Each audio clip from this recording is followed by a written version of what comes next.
My brother got engaged on a Tuesday, and by Thursday, my mother had already rearranged my entire life to serve his. She didn't ask. She announced. Over the phone, while I was eating leftover buttered chicken at my kitchen table in Kitchener, she told me I'd be handling the venue research, the caterer shortlist, and the photographer negotiations for Spencer's wedding.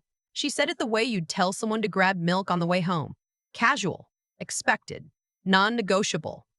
I asked her what happened to the wedding planner they'd hired. She said, and I'm quoting directly here, "Why pay someone when we have you? Have you ever been treated like a free service by the people who are supposed to love you most? Drop it in the comments." I read every single one. My name is Simone. Wait, no, my name isn't important yet. What's important is what happened next. Actually, let me back up. Because to understand what I did, you need to understand what they made me. I'm 31. I'm a senior compliance officer at a financial regulatory firm in Waterloo, Ontario. I've been there 6 years, and I am very, very good at finding things people would prefer stayed hidden. It's not glamorous work. It doesn't make for good dinner conversation. My brother used to joke that I worked in bureaucracy whenever he introduced me to people. He said it like it was something to be embarrassed about. He is 34 and has been in sales at various companies since he was 26, none of them lasting more than 2 years. His name is Spencer, and he is, without question, my parents' favorite person on earth. I understood this by the time I was 12. Not in the abstract way kids sense unfairness. I mean, I understood it clinically, the way you understand a weather system. Spencer got the car at 18, a used Civic, sure, but still. I got a bus pass and a reminder that independence builds character. Spencer's university tuition was paid in full. Mine was a combination of OSAP loans, part-time shifts at a call center, and a bursary I had to write 3 essays to earn. Spencer moved back home twice in his 20s without anyone blinking. When I needed to borrow $400 once for a car repair, my mother suggested I look into a personal line of credit. I'm not angry about it anymore. I processed that grief years ago with a therapist I paid for myself. What I have now is something cleaner. Perspective. And when the Spencer wedding event began, I had something else too, though I didn't know it would matter yet. I had context. The engagement happened fast. Spencer had been dating Britta for about 14 months. She's nice enough, quiet, accommodating, the kind of person who laughs at things that aren't funny to avoid conflict. I genuinely feel for her now. She had no idea what she was walking into. The moment the ring went on Britta's finger, my parents went into a kind of collective mania I'd never seen before. My mother started a wedding Pinterest board within 48 hours. My father, who's complained about the price of gas every single time I've seen him for 15 years, started talking about sparing no expense. I'm a numbers person, so naturally I started doing math. My parents own a house in Brantford, Ontario. They bought it in 1991 for about $160,000. It's worth somewhere between $680,000 and $720,000 and $720,000 now, depending on the market. They have no mortgage. My father's pension from his 28 years at the steel plant kicks in next year. My mother has RRSP savings she's been building since the 90s. On paper, they're stable. Not wealthy, but stable. The kind of stable that, if you protect it, means a comfortable retirement. I say this so you understand what I'm about to tell you. 3 weeks after the engagement, my mother mentioned, the way you'd mentioned the weather, that they were looking into refinancing the house, just to free up some flexibility. I asked how much. She got vague. I asked again. She said it was between her and my father. I let it go. Then my father said something at Easter dinner about making sure Spencer's day is what it should be. And I saw the number on a napkin he jotted something on and then flipped over when I walked past. It started with a 9 and had 4 digits after it. I went home that night and looked up the cost of the wedding venue Spencer had mentioned in passing. The Hollingsworth Estate, about 45 minutes outside of Hamilton. I'd never heard of it, but I found it quickly. Starting at $28,000 for weekend buyout, not including catering, not including the bar package, not including florals, photographer, DJ, or the overnight accommodation block Spencer had apparently discussed with them. The non-refundable deposit to hold the date, $18,000, which my parents had already paid. I sat with that for a long time. Then I pulled up the Ontario Land Registry. It took me about 4 minutes to confirm what I suspected. They had refinanced, not a small amount. They had pulled $190,000 in equity out of a home they had owned free and clear for 11 years. I thought about my father's pension, still 12 months away. I thought about what happens to a fixed-income couple in their mid-60s with a suddenly substantial mortgage and no buffer. I thought about the fact that my mother still has 3 years before she can draw her RSP without penalty. And even then, the amount isn't what it should be, because she took money out once, in 2009, to help Spencer clear a debt he'd accumulated and never mentioned the details of. I felt the specific kind of nausea that comes not from shock, but from recognition. You already knew this. You just didn't have the numbers until now. I didn't say anything. Not yet. The first request came by text. Spencer, 10:30 on a Wednesday night. Hey, can you call the Hollingsworth tomorrow and ask them about the vegetarian menu? Brittany has cousins who don't eat meat. Just needs a quick call. No hello, no please. No acknowledgement that I have a job that starts at 8 a.m. Just a task, dropped into my evening like a receipt left on a counter. I didn't reply. The next morning, my mother called at 7:54, before I'd even left the house. Did you see Spencer's message? I saw it. Can you call them today? He's overwhelmed with work right now. Mom, I have my own work. It's one phone call. I'm not the wedding planner. They hired someone. They let her go. She was charging too much and she wasn't listening. You're so much better at this kind of thing. That's not a compliment. That's a reassignment. She didn't laugh. Your brother needs you right now. My brother is 34 years old. You know what I mean? This is a big deal for our family. For all of us. I want to be honest about something here. There was a version of this conversation where I kept saying no, and she kept pushing, and eventually I wore down. I knew that version well. I'd lived it my whole life. I could feel it starting to unfurl, that old machinery of guilt and obligation and the particular exhaustion of fighting people who will simply never stop. But something had shifted. I think it was the land registry. I think seeing that number, $190,000 drawn down from the one asset my parents had spent 30 years building, handed over to fund a party. I think that broke something open in me. Not anger. Clarity. I'll see what I can do, I said. She thanked me like I'd agreed to donate a kidney. I hung up, finished my coffee, and drove to my office in Waterloo. I work in a building that doesn't look like much from the outside. 12 floors, glass and concrete, nothing interesting about it. My access badge is green, which sounds meaningless until you know that green clearance in our office means you can pull records that most people in financial services never get near. I'm not an accountant. I'm a compliance investigator. Specifically, I spend my days looking at whether financial professionals are doing what they're legally and ethically supposed to be doing. Brokers, advisors, mortgage lenders, insurance agents. When someone suspects fraud, misrepresentation, or regulatory violation, we're the ones who find out if the suspicion is warranted. Spencer had been working, for the past 2.5 years, at a wealth management firm called Crestfield Advisory Group in Burlington. He'd been introduced to them by a golf buddy of my father's, hired as a senior client relationship manager, and by all accounts was doing well. He drove a leased BMW 5 Series. He wore suits that fit. He talked about his book of clients the way other people talk about children. I had never looked at him professionally. It had never occurred to me. He was my brother, and whatever else he was my brother. That changed when Spencer came to my apartment. He didn't call ahead. He showed up on a Saturday with my mother, which is a dynamic I've always found difficult to resist. The two of them together have a combined force field that makes saying no feel physically exhausting. My father was parking, apparently. Spencer walked in, looked around my apartment the way someone looks at a hotel room they're deciding whether to complain about, and said, "You need to get more involved." In what? The wedding. Britta's getting stressed. My mother's getting stressed. You're the one with the organizational skills. It makes sense for you to take point on vendor coordination. I'm planning my own vacation for March, Spencer. I don't have capacity. He made a sound. It's hard to describe. Not a laugh, not a scoff, something in between. A vacation, he repeated. You're invoking a vacation. I am, yes. Meanwhile, I'm managing a 200-person event that reflects on this entire family, and you're worried about a beach trip. My mother put her hand on his arm. She'll help. She said she'd help. I said I'd see what I could do. That's not the same thing. Spencer sat down on my couch without being invited. He picked up the framed photo I keep on my side table. It's from a trip my partner Elliot and I took to Defino 2 summers ago. Both of us windburned and laughing at something I can't remember anymore. Spencer looked at it and set it face down on the table.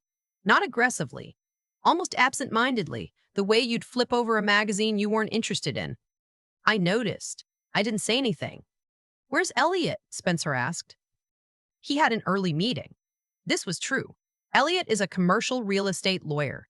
He's quiet, steady, and has the specific kind of patience that people mistake for passivity until the moment they're across a negotiating table from him. He had been, that morning, finalizing the legal structure of a significant property acquisition he'd been working on for 4 months. I knew the details. I had not shared them with my family. Right. Spencer looked around the apartment again. "Look, I need someone I can trust on the vendor side. The planner we had was useless, and we're now 7 months out with nothing locked in except the venue. I have a spreadsheet. I just need someone to make calls, track deposits, follow up. It's administrative. You're good at administrative." "Administrative," I said. "You know what I mean."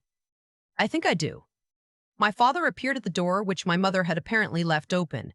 He came in, looked at the three of us, and read the room the way my father always does, by ignoring its actual climate and projecting the one he prefers. "She's gonna help," he said, "more to Spencer than to me." "I haven't said that." "You're part of this family," my father said. "This is what family does."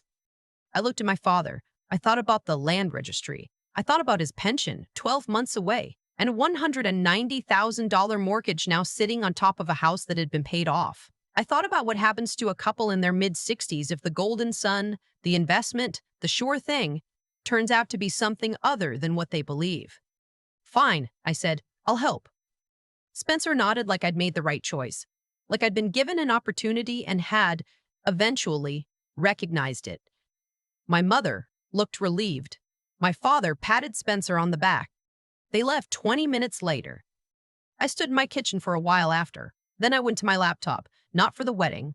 I opened the secure client portal for my office. I typed in my credentials. I pulled up the registry for licensed advisors and exempt market dealers in Ontario. I searched for Crestfield Advisory Group. I want to be very clear about something.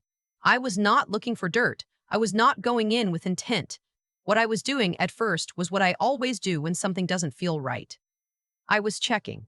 I was orienting myself. I was applying my professional instincts to a situation that had, somewhere in the back of my mind, been sending quiet signals. The registration was current. Nothing immediately flagged. I cross-referenced a few things. Normal. Then, I pulled the complaint history, which is part of public record in Ontario through the MFDA and IRO-TADIO databases. Nothing there either, at first. Then I noticed something in the advisor lookup. Spencer's registration had a note, a standard note, the kind that usually means a routine query or a minor administrative issue that got resolved. But the date was recent, 3 months ago. I made a call to a colleague the next morning, quietly. I didn't use Spencer's name. I described a pattern I'd noticed in a dataset, a client-facing advisor at a mid-sized firm with unusual activity in discretionary account trades and some inconsistencies in fee disclosures. My colleague said it sounded like it warranted a second look. I said I'd pull the thread. I pulled the thread. What I found over the next 10 days? In the margins of my actual job, between 6 and 7 in the morning at my kitchen table, with coffee I kept forgetting to drink, Spencer had been churning accounts. Churning is a specific kind of fraud. It means making trades in a client's portfolio not because the trades benefit the client, but because each trade generates a commission for the advisor. It inflates the advisor's income artificially. It erodes the client's returns quietly, incrementally, in a way that's easy to miss if you're not trained to look for it. The clients Spencer had been doing this to were retirees mostly. People in their 60s and 70s with moderate savings, low risk tolerance, who had trusted a personable, well-dressed man with their retirement funds. I thought about my parents. I thought about the fact that Spencer had, at Christmas dinner 2 years ago, suggested offhandedly that my father should consider moving some of his pension bridging income into a managed investment account. My father had said he'd think about it. I had changed the subject. I don't know if anything came of it. I told myself I was going to look into that too, but not yet. The total excess commissions I could document, conservatively, across a 14-month period. Just over $210,000 in client losses attributable to unjustified trading activity. 3 clients had already filed informal complaints that had been quietly settled. 2 more accounts showed patterns I recognized immediately. I printed everything: 14 pages of trade summaries, fee disclosure documents, the pattern analysis, the comparison against benchmarks. I put it in a plain envelope. On the front, I wrote, in my normal handwriting, nothing dramatic. I just wrote the file reference number. That was for my supervisor. I would be walking it across the hall Monday morning. But I kept a copy, for reasons that hadn't fully formed yet, but that I was beginning to understand. Here is where I should tell you about Elliot. Elliot had been, for those 10 days, doing his own thing. He came home in the evenings, made dinner, asked me how I was, gave me space when I needed it, and did not ask what I was working on. He knows me. He knows the face I make when I'm following a thread, and he knows that I'll surface when I'm ready. On the Thursday before things came to a head, I told him, not everything, the broad shape of it, Spencer's fund activity, what I'd found, what I was doing next. He was quiet for a long time. Then he said, does your family know what you do? Actually, no. They think I work in bureaucracy, I said. He smiled. Then he told me something he'd been waiting to tell me until the paperwork finalized. The Hollingsworth Estate, Spencer's wedding venue, was one of 7 properties acquired as part of a hospitality portfolio that Elliot's firm had been representing in a commercial transaction that closed that week. Elliot's client now owned the Hollingsworth Estate. We looked at each other across the kitchen table. What's the contract structure for that venue? I asked. Standard commercial events contract, he said. Force majeure, material misrepresentation, and a conduct clause. What does the conduct clause cover? He told me. I got up and put the kettle on. We didn't say much else for a while. We didn't need to. The wedding was on a Saturday in September. The Hollingsworth Estate was exactly as beautiful as the photos suggested. Old limestone manor house, heritage gardens, a tent structure strung with lights over a flagstone terrace. My parents had spent months imagining Spencer's triumph in this place. They had put it on a Pinterest board and watched it get real. I wore a dark green dress I'd bought for a client dinner 2 years ago and hadn't found a reason to wear since. Elliot wore his navy suit. We arrived on time, not early. Spencer spotted us near the entrance. He was doing the rounds, tanned, confident, 2 glasses in. He shook Elliot's hand with the practiced warmth of a man who has spent a decade performing confidence and can no longer distinguish the performance from the real thing. Glad you made it, he said, which is something people say when they half expected you wouldn't. Wouldn't miss it, I said. My mother found me near the floral arrangements and held my hand for a moment. She looked genuinely happy. That's the part I need you to understand, because it matters.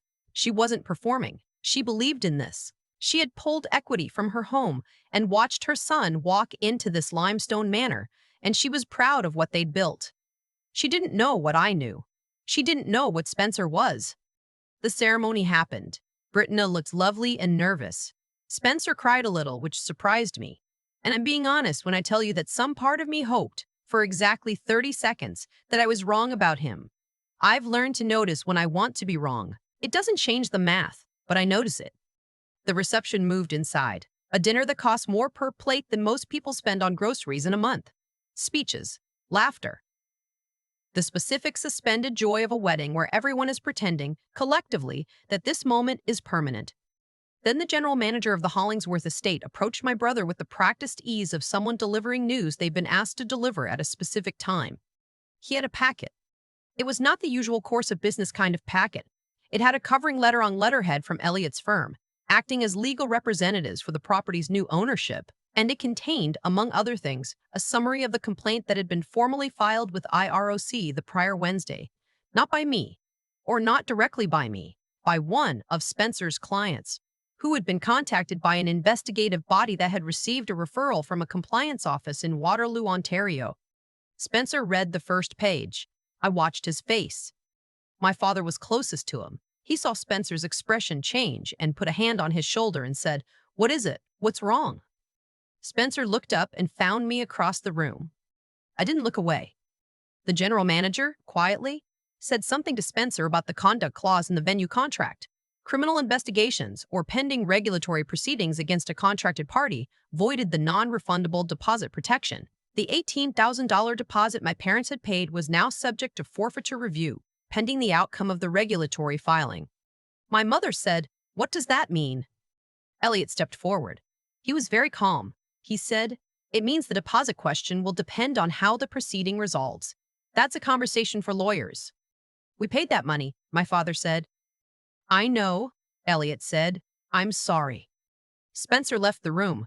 I don't know exactly what he said to Brittna before he did, but I saw her face after and I felt the weight of it. She had not signed up for any of this. She had married a man she believed to be one thing. That's not on me, but I carry it a little anyway. Spencer was not charged criminally that night. I want to be accurate about this. Criminal charges in securities fraud in Canada are slow, and the outcome isn't mine to tell yet. What did happen? The IOROC investigation was formalized the following week. Crestfield put Spencer on administrative leave. His registration was suspended pending review. My parents lost the $18,000 deposit. They contested it. The conduct clause was clear. They also, in the months that followed, had to reckon with a mortgage they'd taken out on a home they'd owned free and clear, in service of a son who could no longer repay anything. My father's pension came through in the spring, which helped. But a $190,000 refinance on a fixed income in your mid-60s is not a soft landing. I know the numbers. They are not comfortable. I helped where I could. Not loudly. I covered a few bills that winter. Sent money the way you send money to people who won't ask for it, without making them acknowledge receiving it. My mother called once to say thank you, and then didn't finish the sentence. I told her it was fine. I meant it. Britta and Spencer are separated now. She moved back to Sudbury. I have her phone number and we've texted a few times. She's doing okay. Here's what I've never said out loud before, and I want to say it here because someone in the comments needs to hear it. I did not go looking for what I found. I went looking for clarity, the way I've always dealt with things that hurt. I tried to understand them, and sometimes understanding something means following the math until it shows you what's actually there. My parents built their security on a story about my brother. They needed him to be the smart one, the one who was going somewhere, the one who justified their sacrifices. And somewhere in that story, I became the boring one, the bureaucrat, the child who contributed nothing, glamorous, the one who could always be asked to do more, take on more, absorb more because I would be fine. I was always going to be fine. They weren't entirely wrong. I am fine. But I am also the one who spent 6 years learning to read financial records the way other people read novels. I am also the person whose partner quietly closed a property acquisition without fanfare or announcement. I am also the one who, when my family asked me to be useful, was exactly as useful as I knew how to be. My parents live in Brantford still. The house is theirs, mortgage and all. We talk on the phone most Sundays. We don't discuss Spencer much. We don't discuss the wedding at all. Last spring, Ellie and I used our own savings to put a down payment on a house in Guelph. We did not tell my parents until after we'd signed. When I told my mother, she was quiet for a moment, and then she said, "I didn't know you were ready for that." "I've been ready for a long time," I told her. She said, "I know. I think I always knew." I don't know what that means exactly, but I wrote it down when we hung up, because I want to remember that she said it. I've thought about that Saturday in September more times than I expected to. Not the dramatic parts, not Spencer's face going pale when he read the first page, not my father's voice cracking when he asked what the deposit clause meant. What I keep coming back to is the moment before any of that. Me, standing in my kitchen at 6 in the morning with a cold coffee and 14 pages of trade summaries, deciding whether to walk them across the hall to my supervisor. Nobody made me do that. Nobody asked me to. I did it because it was the right thing to do, and I had the training to see what others couldn't. That's the thing about doing honest work for long enough. You stop being able to look away from dishonesty when it's right in front of you. Not because you're looking for a fight, because your eyes have simply been trained to see. Spencer had been charming his way through life for so long that I think he genuinely forgot the difference between seeming capable and being capable. My parents had helped him forget. Every time they covered a debt, smoothed over a failure, mortgaged their own security to fund his next act, they were telling him that the performance was enough. That looking like the golden sun was the same as being one. It wasn't kindness. It was the most expensive thing they ever did to him. I think about that a lot. The difference between protecting someone and building them. Real care asks more of people. It expects them to be honest, to be competent, to earn what they claim to deserve. What my parents gave Spencer instead was an audience that would never stop clapping, no matter what he put on stage. What they gave me, without meaning to, was the opposite. Nobody applauded my Friday envelopes at 16. Nobody made it easy. And in not making it easy, they accidentally gave me something Spencer never had. The experience of doing hard things and surviving them, of learning that effort and honesty, compounded over years, actually add up to something. I don't think my parents understood that. I'm not sure they understand it now, but I understand it, and that understanding is what let me sit in front of those financial records without flinching, follow the math wherever it led, and then do what needed to be done. Not out of revenge, not out of spite, but because the alternative was to look away from something real and harmful, and I had stopped being capable of that a long time ago. Elliot once said to me that the people who are the most dangerous to themselves are the ones who confuse confidence with competence. Spencer had confidence in abundance. What he lacked, what no one had ever required of him, was the discipline to actually become good at something, the willingness to sit with difficulty long enough to understand it. I had 6 years of that in a building most people drive past without noticing. It turns out that mattered. What I want to say, to anyone who is still in the part of the story where they feel small and overlooked and useful only when someone needs something carried, the quiet years are not wasted years. The skills you build when no one is watching, the habits you form when no one is rewarding you for them, the integrity you maintain even when cutting corners would be easier. All of it is accumulating into something. You may not be able to see the shape of it yet. I couldn't see mine until a Saturday in September, when it turned out I'd been building exactly what was needed for longer than I knew. That house in Guelph that Elliot and I signed for in the spring, we paid for it with savings we built quietly, over years, without fanfare. Nobody threw us a party.